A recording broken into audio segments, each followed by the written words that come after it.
ఈరోజు నాకు నైతిక మద్దతు ఇచ్చినటువంటి BRS party working president KTR గారికి, ప్రతిపక్ష నాయకులు మధుసూదనాచారి గారికి, గౌరవ మాజీ మంత్రివర్యులు, గౌరవ శాసనసభ్యులు, గౌరవ శాసన మండలి సభ్యులు, పార్లమెంట్ సభ్యులు, పార్టీ నాయకులు, కార్యకర్తలు, ఉద్యమకారులు, ఎంతోమంది న్యూట్రల్స్ కూడా ఈరోజు సంఘీభావాన్ని తెలియజేసిన ప్రతి ఒక్కరికి శిరస్సు వంచి కృతజ్ఞతలు తెలియజేస్తూ ఉన్నాను. ఇవాళ రేవంత్ రెడ్డి ఇచ్చిన సిట్ నోటీసు అంతా కూడా ఒక ట్రాష్. నిజంగా చెప్పాలంటే ఈరోజు ఉత్త సొల్లు, ఎటువంటి నిరాధారమైనటువంటి ఆరోపణలు, ఆధారం లేనటువంటి మాటలు, అడిగిందే అడుగుడు, సొల్లు పురాణం తప్ప ఏమీ లేదు. ఒక్క ఆధారం కూడా చూపలేదు. ఓ గంట అడుగుడు, గంట అడగంగానే పైకెళ్ళి ఫోన్లు వస్తాయి, బయటకు పోవుడు, గంట మాట్లాడుకొని మళ్ళీ వచ్చుడు, మళ్ళీ ఒక అర్ధగంటను గంట అడగంగానే మళ్ళీ సైకిల్ వస్తాయి, బయటకు వెళ్ళి ఫోన్ అనగానే మళ్ళీ బయటకు పోవుడు. మరి ఆ ఫోన్లు రేవంత్ రెడ్డి చేస్తుండా, సిపి సజ్జనార్ చేస్తుండా నాకు తెలియదు, కానీ ఫోన్లు వచ్చుడు, బయటకు పోయి మాట్లాడు. బయటకు పోయి ముగ్గురు పోతారు, ఇక ముగ్గురు అధికారులు కలిసి అడుగుతూ ఉండ్రి. ముగ్గురు బయటకు పోవుడు, గంట మాట్లాడుకొని వచ్చుడు, గంట అడుగుడు, అడిగిందే అడుగుడు తప్ప అందులో ఏమీ లేదు. అంటే ఇదంతా కూడా అటెన్షన్ డైవర్షన్. ముఖ్యంగా నిన్న మేము ఈ సైట్ విజిట్ సర్టిఫికెట్ పేరిట జరిగిన కుంభకోణాన్ని బట్టబయలు చేశాం. సైట్ విజిట్ సర్టిఫికెట్లో మొదటి లబ్ధిదారుడు ముఖ్యమంత్రి బావమరిది. రేవంత్ రెడ్డి బావమరిది భాగోతాన్ని పొద్దుగాల బయట పెడితే సాయంత్రానికి నోటీసు పంపిండు నాకు. అంటే ఇదంతా డైవర్షన్ పాలిటిక్స్. మేమేమడిగినాము? సిట్టింగ్ జడ్జితో విచారణ జరపండి అన్నాం. రేవంత్ రెడ్డి నీకు ధైర్యం ఉంటే, నిజాయితీపరుడు అయితే, నువ్వు తప్పు చేయకపోతే తక్షణమే సుప్రీంకోర్టు, హైకోర్టు సిట్టింగ్ జడ్జితో విచారణకు ఆదేశించు. ఈ బొగ్గు కుంభకోణాల్లో జరిగిన అవినీతిని మొత్తం బట్టబయలు చేద్దాం. నువ్వు తప్పు చేయకపోతే, నువ్వు నిజాయితీపరుడు అయితే మేము అన్ని ఆధారాలు కూడా మీరు వేసిన సిట్టింగ్ జడ్జి గారికి అందించడానికి సిద్ధంగా ఉన్నాం.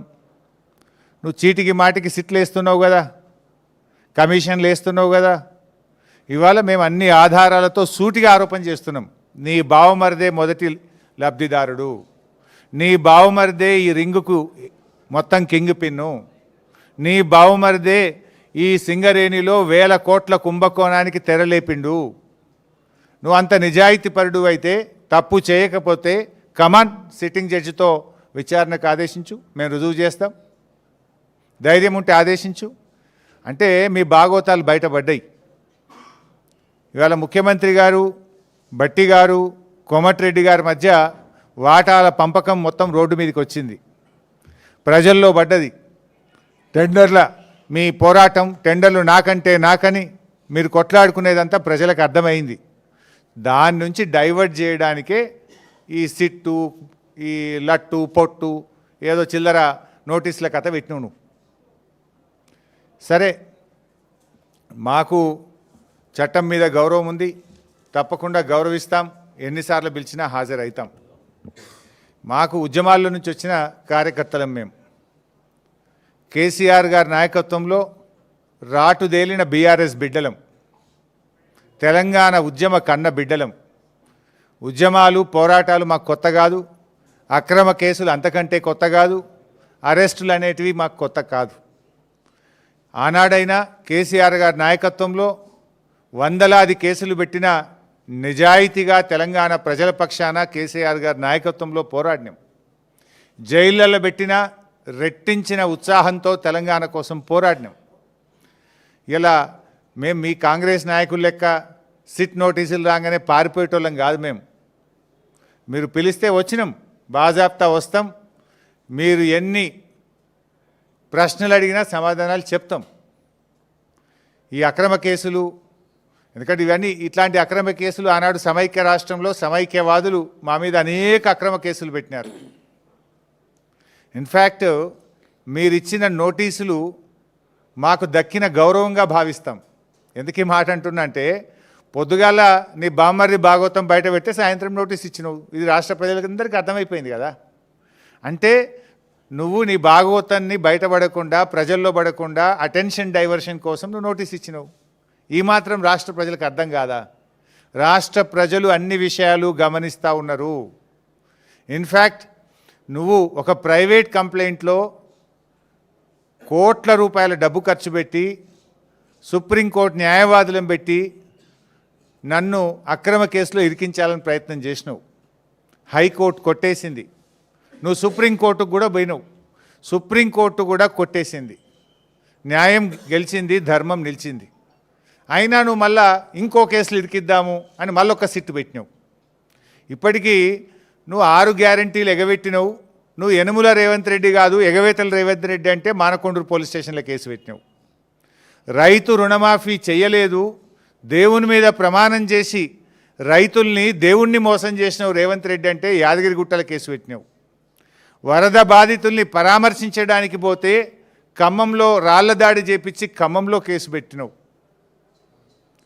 ఎవరో ట్వీట్ చేసిందని చెప్పి నా మీద హైదరాబాద్లో పోలీస్ స్టేషన్లో కేసు పెట్టించినావు.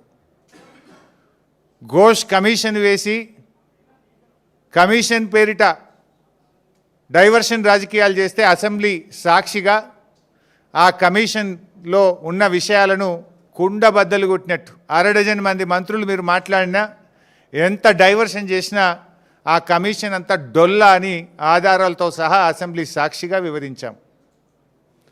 నిన్న నీ బామ్మర్ది బొగ్గు కుంభకోణం బయట పెట్టంగానే సాయంత్రం మళ్ళొక సిట్ నోటీస్ పంపినావు. ఇది రాష్ట్ర ప్రజలు గమనిస్తున్నారు. రేవంత్ రెడ్డి పోలీసులను వెనక పెట్టుకొని పిరికి పందలాగా నాకు సిట్ నోటీసులు ఇచ్చుడు కాదు. ధైర్యం ఉంటే రాజకీయంగా ఎదుర్కో. కమాన్ మాట్లాడదాం, ఏడ కొట్లాడదామో కొట్లాడదాం.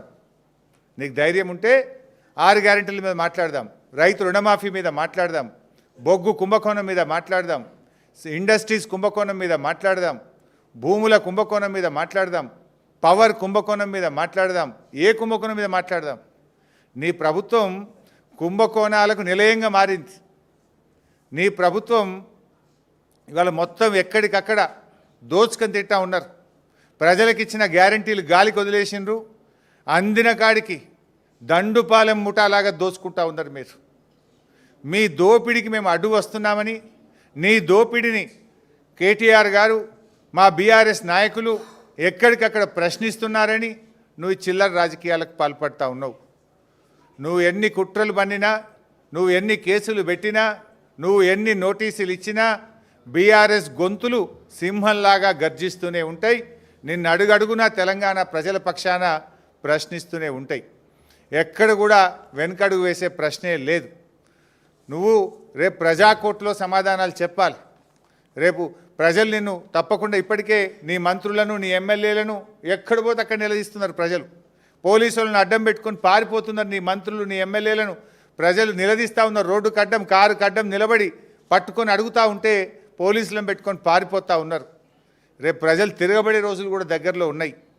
నువ్వు సిట్టు లట్టు పొట్టు ఎన్నన్నా వేసుకో, ఏమన్నా చేసుకో, మాకు న్యాయస్థానాల మీద గౌరవం ఉంది.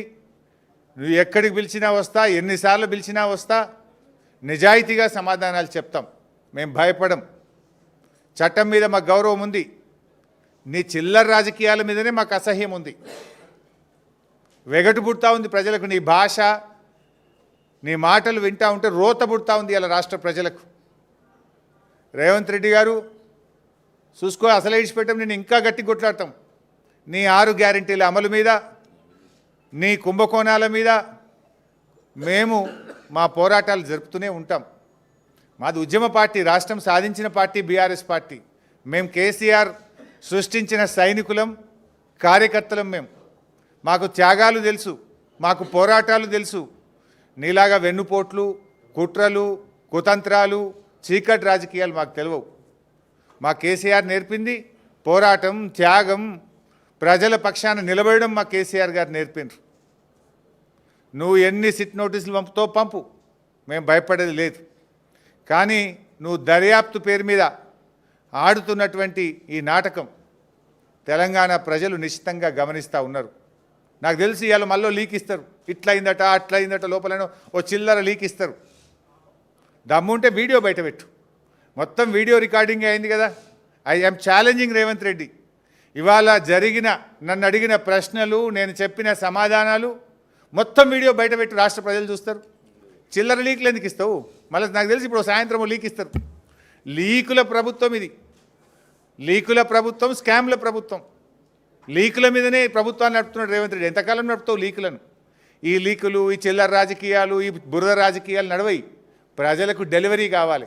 ప్రజలకు ఇచ్చిన మాట నిలబెట్టుకోవాలి. అరే నాట్లు పడుతున్నాయి, ఇదివరకు రైతు బంధు ఇయ్యలే. రైతు బంధు ఎప్పుడు ఇస్తావో చెప్పు. నాట్లకు కేసీఆర్ పైసలు ఇస్తే నువ్వు ఓట్లకు పైసలు ఇస్తున్నావు. ఓ పంటకు ఇస్తున్నావు, ఓ పంటకు ఎగబెడుతున్నావు. ఓ పంటకు బోనస్ ఎగ్గొట్టినావు, 2 పంటలకు రైతు బంధు ఎగ్గొట్టినావు, సగం మందికి రుణమాఫీ ఎగ్గొట్టినావు, పంటల బీమా ఉత్తదే చేసినావు. అంతా 2 లక్షల ఉద్యోగాలు ఉత్తదే అయిపోయింది. మహాలక్ష్మి 2500 పత్తా లేదు. 4000 పింఛను ఇవాళ ముసలోళ్ళు కళ్ళల్లో వత్తులు వేసుకొని అవ్వాతాతలు ఎదురు చూస్తున్నారు. వాటి గురించి మాట్లాడు. ఈ నోటీసులు మమ్మల్ని భయపెట్టలేవు సరికదా, మీ పతనాన్ని మరింత వేగవంతం చేస్తాయి. గుర్తుపెట్టుకో రేవంత్ రెడ్డి. ఇలాంటి నోటీసులతో మేము భయపడం. నీ రాజకీయ పతనం మరింత పేక మేడల్లాగా కూలిపోయే రోజులు దగ్గరలో ఉన్నాయి. నీ పతనానికి నువ్వే నాంది పలుకుతున్నావు. నీ పతనానికి నువ్వే అడుగులు వేస్తూ ఉన్నావు. ఈ నోటీసులు నీ పతనాన్ని వేగవంతం చేస్తాయి. చూసుకుందాం. బట్ మేము ఫైనల్గా మళ్ళీ డిమాండ్ చేస్తున్నాం. నీకు నిజాయితీ ఉంటే, తప్పు చేయకపోతే సైట్ విజిట్ సర్టిఫికెట్ల పేరిట సింగరేణిలో జరిగిన కుంభకోణాల మీద సిట్టింగ్ జడ్జితో విచారణ జరపాలని మళ్ళీ డిమాండ్ చేస్తున్నాం. నువ్వు విచారణ ఒప్పుకోలేదంటే, నువ్వు విచారణకు ముందుకు రాలేదంటే నీ బావమరిది కుంభకోణం చేసింది నిజం, కుంభకోణం జరిగింది నిజం. అందుకే నువ్వు భయపడి విచారణ జరుపుతలేవని మేము భావించాల్సి ఉంటుంది. నిజాయితీ ఉంటే, ధైర్యం ఉంటే వెంటనే సిట్టింగ్ జడ్జితో విచారణ జరుపు.